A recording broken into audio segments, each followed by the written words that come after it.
Selamat datang di Yakob Tematala Creative Leadership TV.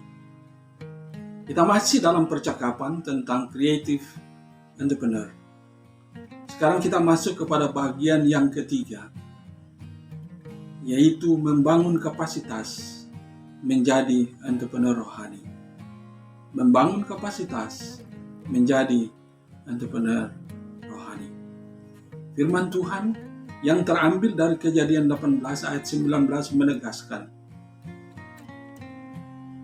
sebab aku telah memilih dia, supaya diperintahkannya kepada anak-anaknya dan kepada keturunannya, supaya tetap hidup menurut jalan yang ditunjukkan Tuhan, dengan melakukan kebenaran dan keadilan, supaya Tuhan memenuhi kepada Abraham apa yang dijanjikannya kepadanya.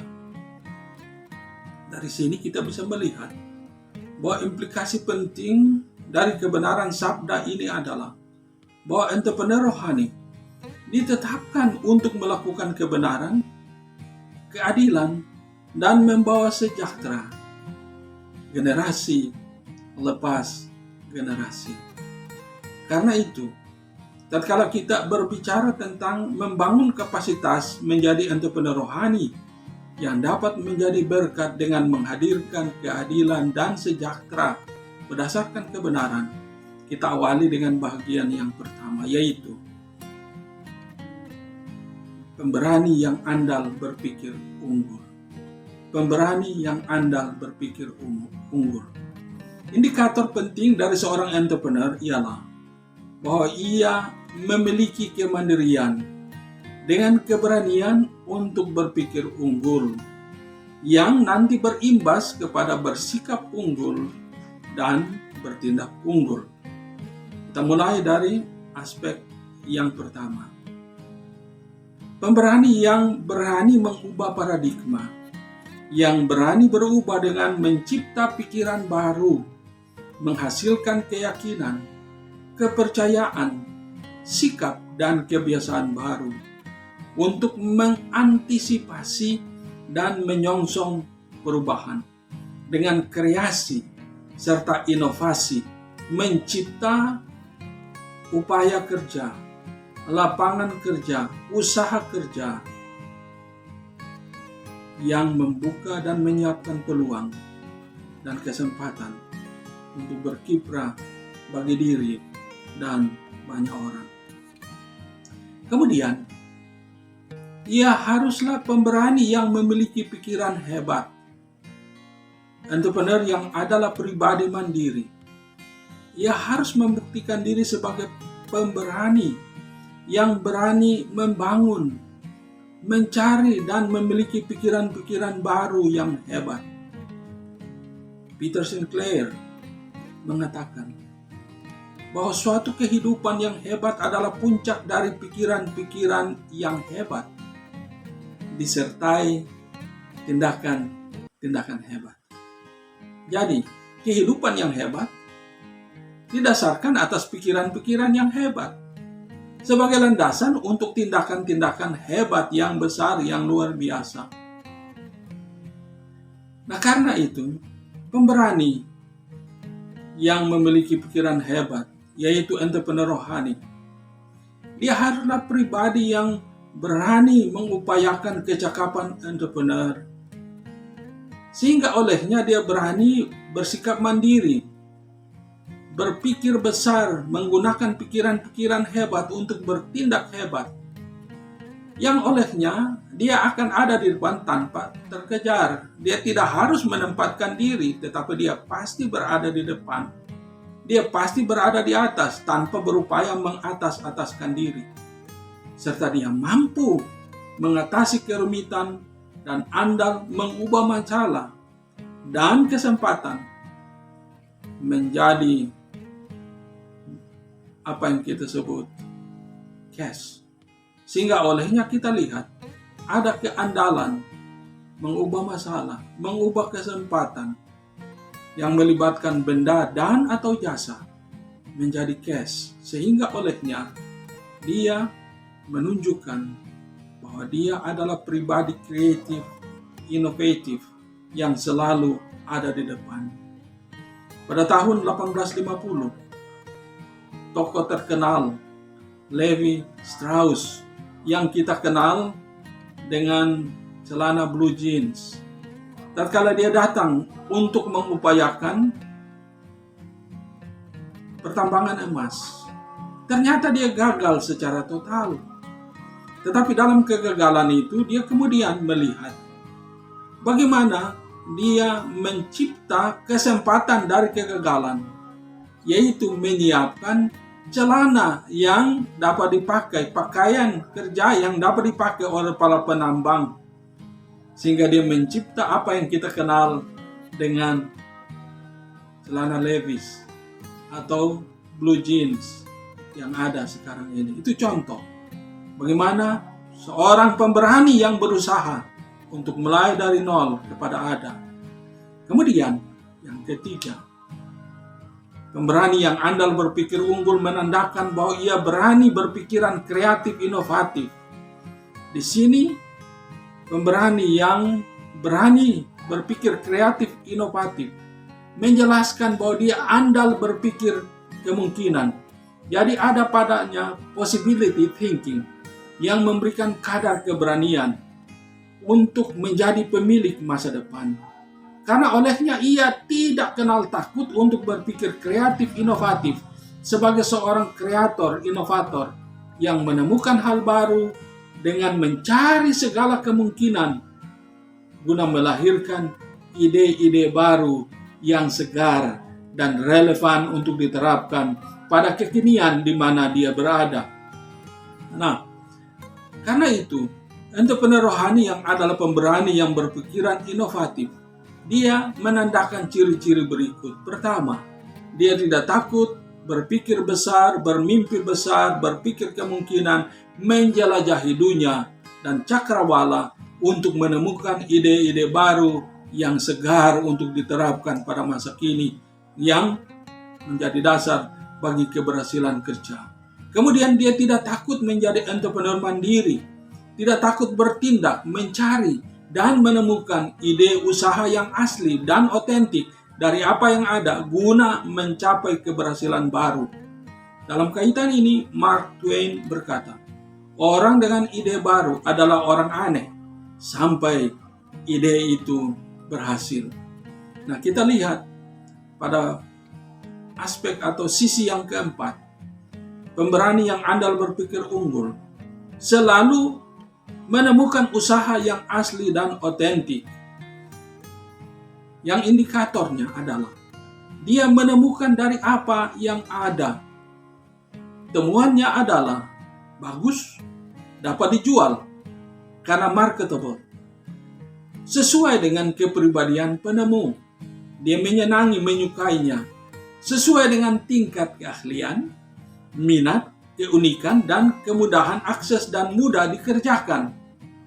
Sesudah itu, tidak menuntut keterlibatan penuh, modal yang terlalu besar, dan tidak menuntut manajemen rumit. Dari sinilah dia bisa membuktikan bahwa ia dapat mengerjakan sesuatu yang mencipta dan mendatangkan income dari sisi yang kedua, ketiga, empat, dan seterusnya tanpa mengganggu apa yang dilakukannya sebagai yang utama. Yang kelima, dia berani mencari dan menemukan peluang dengan bertanya, apakah peluang dapat diperoleh dari hubungan keluarga? Apakah dapat dikembangkan dari pengalaman? Apakah ada jaringan, pasokan, dan marketnya? Apakah sesuai dengan hobi, minat? Apakah memiliki keunikan lebih sesuai dengan tren masa kini sehingga disukai oleh konsumen? Apakah ada idola suksesnya? Ada contoh-contoh model-model orang sukses dalam usaha yang sama? Apakah waktu dapat dimanajemeni? Apakah tidak menguras sumber-sumber termasuk dana yang ada? Lalu, apakah ada peluang untuk berinvestasi dengan mencari dan menemukan peluang dalam konteks di mana dia berada tersebut? Nah, selanjutnya yang kedua, Kapasitas entrepreneur rohani adalah pemberani yang berani membuat keputusan. Jadi dia berani sebagai pemberani yang membuat keputusan. Untuk membuat keputusan yang tepat sesungguhnya tidak mudah, tidak semudah membalik telapak tangan. Karena itu dasar membuat keputusan tepat adalah bahwa entrepreneur rohani yang sejati menyadari bahwa upaya, usaha, investasi yang dipilihnya harus disikapi sebagai suatu gaya hidup. Ia harus menghidupinya, tidak coba-coba, tidak uji coba. Ia sangat serius menjadikannya sebagai gaya hidup. Lalu ada kebebasan dan kemandirian untuk menentukan apa yang disukai guna dilakukan dengan baik, benar, efektif, efisien, berkualitas, yang mendatangkan produktivitas yang hebat. Nah, kemudian dari dasar membuat keputusan yang tepat ini, poin yang pertama adalah bahwa keputusan yang tepat untuk usaha atau investasi yang dibuat memberi fleksibilitas waktu, jadi waktu tidak boleh terganggu. Dilakukan secara inovatif, kreatif, dan senang. Jadi dengan mentalitas investor, dia membuat uang bekerja dan orang mengerjakan apa yang dikerjakan yang mendatangkan keuntungan bagi dia, bagi orang, dan bagi lingkungan di mana dia ada. Lalu perhitungannya adalah bahwa pendapatan yang nanti diperoleh melebihi pengeluaran. Jadi ada kemungkinan memperoleh keuntungan karena entrepreneur rohani haruslah menyadari bahwa dia harus menolong banyak orang, karena itu dia memerlukan sebanyak mungkin uang yang olehnya dia dapat menolong sebanyak mungkin orang. Jadi dia tidak berorientasi untuk dirinya sendiri. Lalu putusan untuk investasi juga menjelaskan bahwa kalau dia memilih sociopreneur, maka organisasinya tidak rumit. Kalau dia memilih econopreneur, maka organisasi, manajemen, kepemimpinannya harus dibangun di atas sebuah sistem yang legal dan bahkan rumit.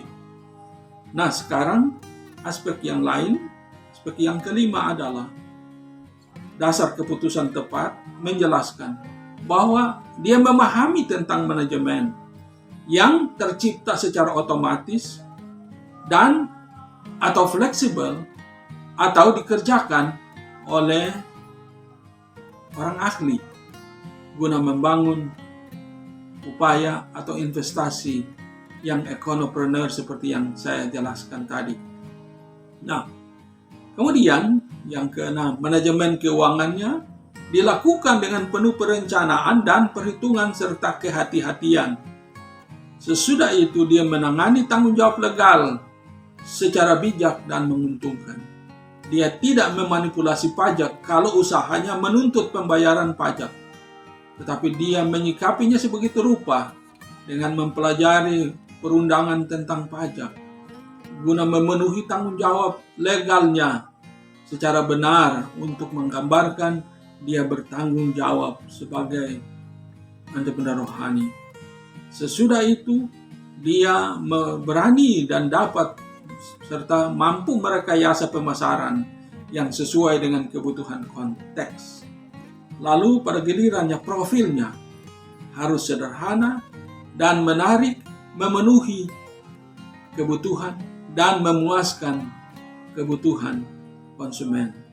Lalu idenya fleksibel dalam berinvestasi dan dapat dimanajemeni. Kemudian sikap dalam membuat keputusan yang tepat. Pertama, dia harus bisa dan berani dan dapat mengubah masalah dengan solusi yang menemukan peluang. Kemudian, harus membangun kebiasaan kreatif, inovatif bagi kualitas produk yang olehnya itu disukai, diminati. Dan kita lihat misalnya ada orang yang bisa mengubah plastik rongsokan atau plastik yang sudah dibuang menjadi tas-tas yang indah yang bisa dimasukkan di toko-toko besar, dibeli oleh mereka yang di kelas atas. Mengapa tidak? Karena itu harus ada kebiasaan berkreatif, berinovasi, dan terfokus kepada membangun kualitas yang andal dari produknya. Sesudah itu, dia bisa memperhitungkan dengan jeli dan energetik dasar-dasarnya, pilar-pilarnya, langkah-langkahnya, kebutuhan-kebutuhannya, tantangan-tantangannya, ancaman-ancamannya, kesempatan-kesempatannya. Dia harus memperhitungkan semua secara spesifik, terukur, dan dapat dimanajemen. Nah, sesudah itu, dia harus punya keyakinan dan tujuan yang jelas atas apa yang dikerjakan supaya dia tidak terjebak pada pilihannya sendiri. Lalu kultur kerja itu sesuai, menyenangkan, karena semua dapat dilakukan dengan senang, dengan gembira, guna menghasilkan pendapatan yang membawa manfaat bagi diri, bagi orang yang dipimpin dan lingkungan. Karena ujung dari upayanya harus memberi kontribusi kepada lingkungan. Sehingga untuk itulah harus ada karakteristik psikologis khusus, karena dia memahami alasan mengapa dia ada, apa yang dia cipta, bagaimana membuat orang menyukainya, membuat orang melihat sebagai pantas dibeli, sehingga ujungnya dia siap menanggung risiko, karena dia memahami faktor kemungkinan berhasil dan kemungkinan gagal dari keputusannya. Ujungnya, dia harus membuat analisa secara objektif dalam menetapkan keputusan yang terakhir. Nah, sesudah itu, yang ketiga, seorang entrepreneur rohani harus membangun kapasitasnya menjadi strategos pemberani yang berani merekayasa cara unggul. Jadi dia harus berpikir, bersikap, berkata, bertindak sebagai pemimpin strategos, ahli strategi, untuk meletakkan rencana yang hebat, manajemen yang hebat, manajemen eksekusi pelaksanaan yang hebat dengan performansi yang tinggi. Karena itu, dia harus mulai dengan menata strategi merekayasa cara unggul. Diawali, sesudah membuat pilihan, dia meneliti pasar. Apakah cocok? Apakah dibutuhkan? Atau itu sekedar saya pikir, saya rasa diperlukan, padahal tidak. Jadi harus meneliti pasar atau market. Dia harus menemukan indikator minat. Wah, apa yang diciptakan nanti sebagai produk dari usahanya diminati, disukai oleh banyak orang. Sesudah itu dia mengetahui kemungkinan berhasil pada skala yang dapat diperhitungkan. Dia harus mengetahui adakah pesaing utama yang bisa menikung di depan, sehingga dia bisa menyiapkan strategi menyiasati apa yang nanti terjadi ke depan yang olehnya dia survive. Kemudian dia bisa mengetes dengan tawaran produk dari barang dan jasa yang dikerjakannya. Nah, yang kedua, dia harus memastikan struktur kerja dengan bertanya, apakah struktur kerjanya legal atau tercipta secara otomatis, apakah rumit atau sederhana.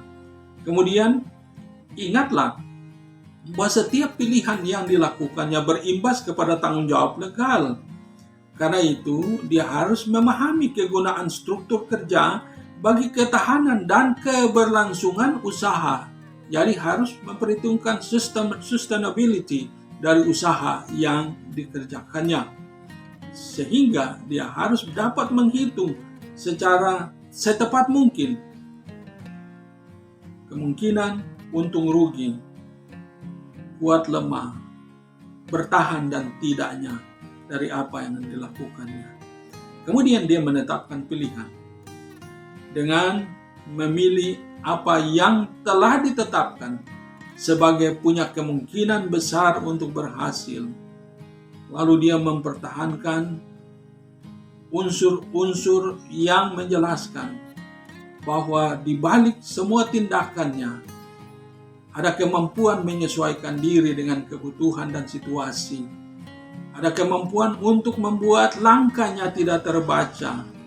Ada kemampuan untuk membuktikan bahwa produknya akan unggul dari kelebihan usaha yang ditekuninya dibanding dengan yang lain. Dia harus juga membuktikan bahwa ada kecepatan bertindak, timing yang tepat, memenuhi kebutuhan secara cepat dengan kualitas yang diandalkan. Kemudian unsur tindakan yang pasti yang menjelaskan bahwa dia selalu tepat, tidak terlambat, tidak terlalu cepat dalam melakukan apapun yang menjawab dan memenuhi kebutuhan sehingga memuaskan pelanggannya. Kemudian dia harus memiliki daya penyesuaian yang kokoh, kemampuan untuk memilih langkah-langkah dan taktik yang tepat untuk mewujudkan upaya kerjanya. Dia harus jeli, unggul, tidak terkejar. Dia harus membuktikan bahwa dia memiliki kelebihan yang tidak ada pada orang lain. Kemudian harus bersemangat, harus energetik dalam melakukan peran dan tanggung jawab pilihannya. Nah, sebagai contoh Alkitab, kita menemukan apa yang digambarkan oleh dua penulis, yaitu Levi Brackman dan Sam Jaffe. Mereka menunjuk kepada bapa leluhur Israel, Abraham, Ishak, Yakub. Abraham mewujudkan manajemen entrepreneur yang disebut bottom up, dari bawah ke atas, yang berhasil dalam lingkungan sendiri.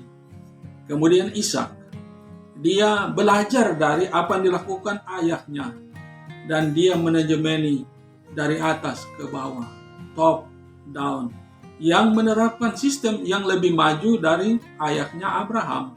Sesudah itu Yakub belajar dari Abraham, kakeknya, dan Ishak, ayahnya, untuk mengkombinasikan manajemen bottom up, top down, inside in, yang membuatnya sukses besar. Karena itu, tatkala dicatat tentang Yakub di dalam Kejadian, ditemukan dalam Kejadian 30 ayat 27 dan ayat yang ke-30. Ada prinsip kapasitas entrepreneur rohani yang diterapkan oleh Yakub. Pertama, dia mengandalkan Tuhan. Dan bagi dia, keberhasilannya adalah karena Tuhan. Lalu, dia memiliki integritas yang tinggi tatkala dia menantang Laban dan berkata, nanti Anda akan menemukan bahwa saya dapat dipercayai. Sesudah itu dia berani membuat keputusan dengan bernegosiasi untuk bekerja 7 tahun lagi kepada Laban. Sesudah itu, dia memanfaatkan teknologi tepat guna dalam mewujudkan kerjanya. Dan dia konsisten menjalankan usaha mandiri, dia setia bekerja pada Laban, dan anak-anaknya mengerjakan usahanya secara mandiri, dan dikatakan bahwa pada akhirnya Yakub menjadi lebih berhasil dari mertuanya Laban. Itulah contoh entrepreneur rohani yang berhasil dalam hidup dan karirnya yang dikisahkan di dalam kitab suci Alkitab. Demikian uraian pada bahagian yang ketiga. Selamat mengembara bersama saya, Yakob Tomatala.